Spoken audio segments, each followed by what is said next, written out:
deyirlər ki, layihə əsaslı öyrənmə. Sovet dövründə layihə əsaslı öyrənmə var idi əslində.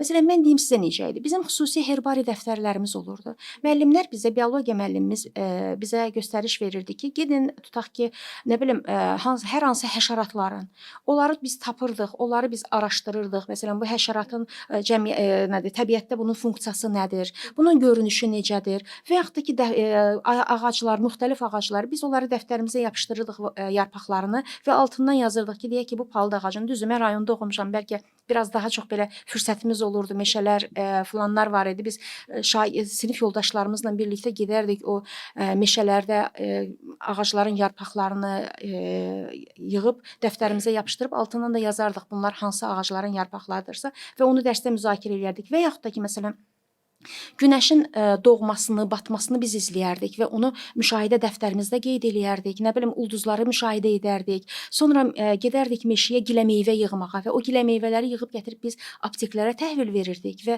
onun vasitəsilə də müəyyən dərmanlar və s. hazırlanırdı.